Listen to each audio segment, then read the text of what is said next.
pessoal! Nesse vídeo a gente vai ver como que a gente faz para comparar duas frações.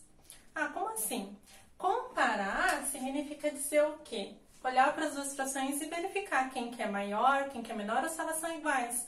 Então, para comparar, a gente pode utilizar três símbolos. A gente vai usar o sinal de maior, ou o sinal de menor, ou o sinal de igualdade, tá? Só lembrando, ó, esse daqui representa maior e esse daqui representa o sinal de menor.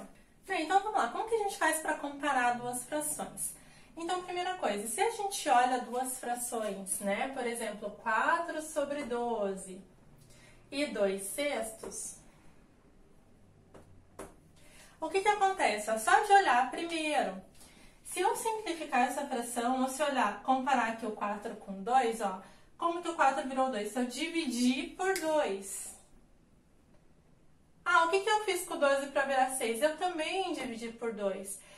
Então, quando a gente está nessa situação em que a gente faz a mesma coisa em cima e embaixo do denominador, ou seja, eu multiplico por um mesmo número ou divido por um mesmo número, a gente cai no caso de frações equivalentes. E daí, o que que são frações equivalentes? São frações que representam a mesma quantidade de um todo. Então, daí, nesse caso, a gente viu que a gente vai usar o sinal de igual, tá? Então, esse é um pouquinho mais simples.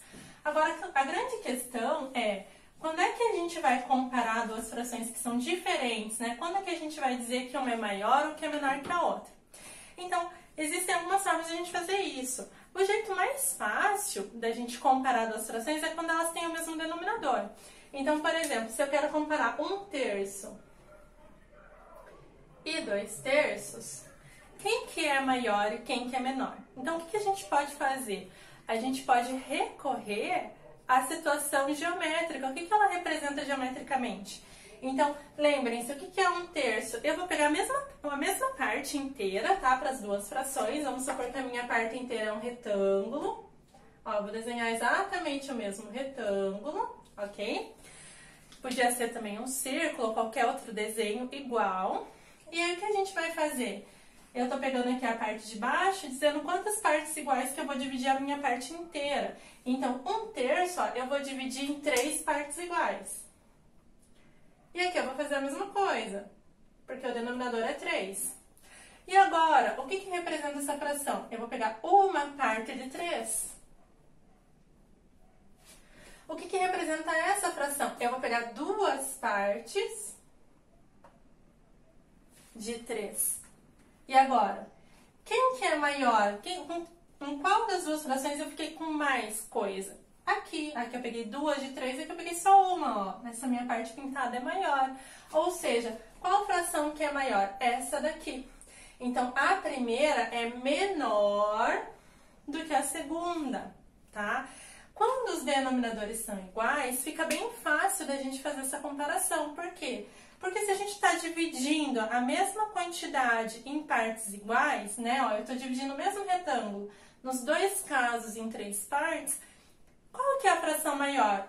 Aquela que pegar mais partes no numerador. Então, para a gente comparar frações que têm o mesmo denominador, basta a gente fazer o quê? Olhar para a parte de cima. Quem tem mais é maior. Então, por exemplo, se eu quero comparar 5 sobre 12avos e 3 sobre 12avos, quem que vai ser maior? Olha lá, eu tô pegando o meu retângulo, dividindo em 12 partes iguais nos dois casos, né? Então, as partes aqui, ó, são todas iguaizinhas. Aqui eu fico com 5 partes, aqui eu fico com 3. O que que representa mais?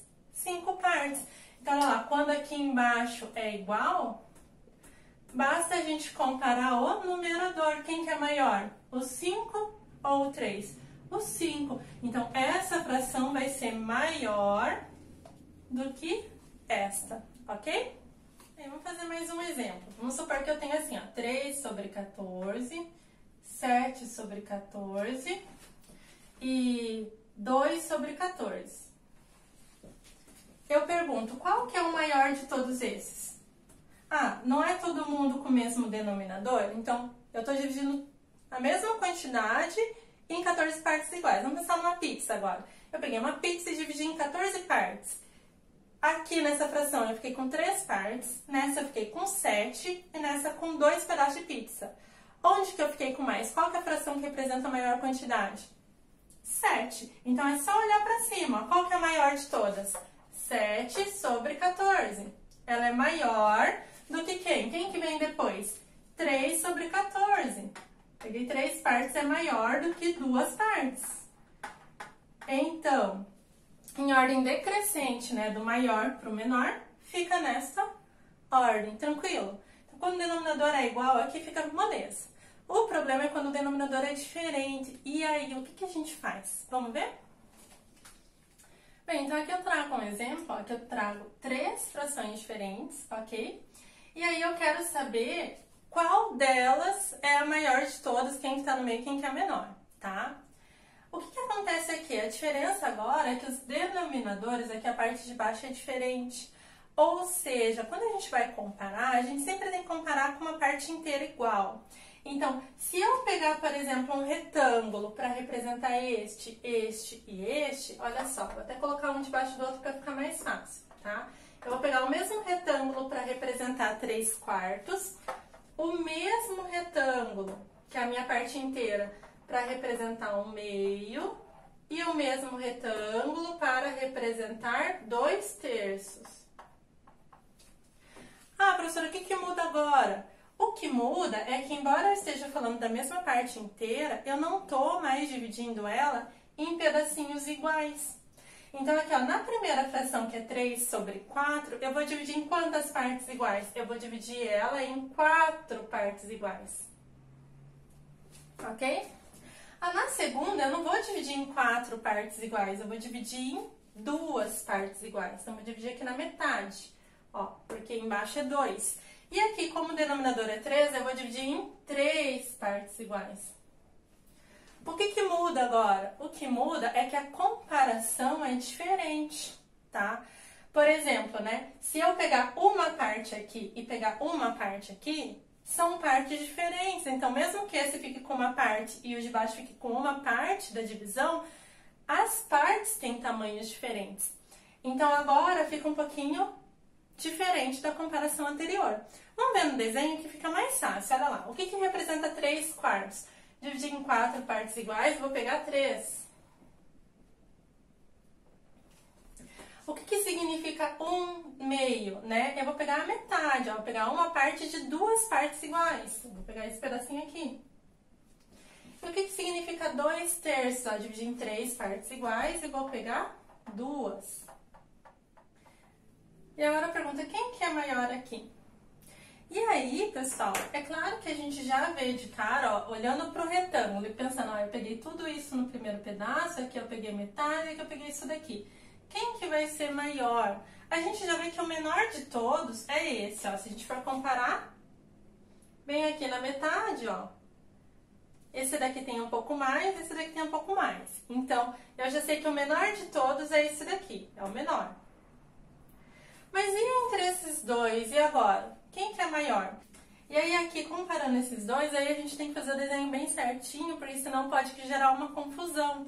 Então, se eu fizer aqui a divisão um pouquinho errada, pode parecer que esse daqui é maior que esse, mas na verdade não, ó. Esse daqui, ele vai ser um pouquinho maior, ó, tá vendo? Ele pega esse pedaço a mais do que esse último. Então, qual que é o maior de todos? 3/4. 3/4 é o maior. Quem que vem depois? Esse daqui é maior do que esse pedaço, ó. Então, vem o 2/3 e, por último, o meio. Só que pensem assim, sempre que a gente pensar em fazer a divisão em partes diferentes e comparar, isso aqui vai dar bastante trabalho. Então, tem um caminho um pouquinho mais rápido, que é o quê? A gente viu que se os denominadores são todos iguais, fica muito mais fácil fazer a comparação. É só olhar o número de cima, quem que é maior e quem que é menor. Então, o que a gente vai fazer? A gente, para comparar as frações, a gente vai transformar todos os denominadores em um mesmo número. Eu vou escrever uma fração equivalente a 3/4, uma equivalente a meio e uma equivalente a 2/3, de forma que essas 3 frações tenham o mesmo denominador. Como que eu faço isso? O que vocês acham? Bem, então vamos lá. Qual que é a ideia? Eu quero uma fração que seja igual a essa daqui uma igual a essa e uma igual a essa, só que eu quero exatamente o mesmo denominador nas três. Como que eu acho o mesmo denominador das três? Agora eu vou usar o tal do mínimo múltiplo comum. Eu vou fazer o MMC dos três, ok? Então, qual que seria o MMC do 4, do 2 e do 3? Como que a gente faz? Vamos lá. 4, 2 e 3. Dá para dividir um deles por 2, então a gente vai colocar aqui o 2. Todo mundo que dá para dividir, a gente divide, ó. 4 dividido por 2, 2. 2 dividido por 2, 1. Como 3 não dá divisão exata, eu vou repetir. E agora, ó, ainda dá para dividir por 2. Então, 2 dividido por 2, 1. Eu vou repetir o 1. E o 3 não dá, vou repetir também. Finalmente, dá para dividir por 3. Então, aqui vai ficar 1, 1. E 3 dividido por 3, 1. Lembrem-se, ó, quando todo mundo virar 1, aqui está o meu MMC, que é só a gente multiplicar esses termos, ó. 2 vezes 2 vezes 3 vai dar 4 vezes 3, 12. Então, se o meu mínimo múltiplo comum entre 4, 2 e 3 é 12, isso significa que eu consigo escrever todas essas frações com o denominador 12. E aí, agora, o que a gente faz? A gente quer uma fração equivalente a essa e que tenha o denominador 12. O que a gente vai pensar? O que eu fiz com o 4 para ele virar 12? Eu multipliquei por 3. Então, o que eu vou fazer com o número de cima? Eu também vou multiplicar por 3. Então, qual que é a fração equivalente aqui de 3 quartos? Com o denominador 12 é 9 sobre 12. Ó. Multipliquei por 3 embaixo, tenho que multiplicar por 3 em cima.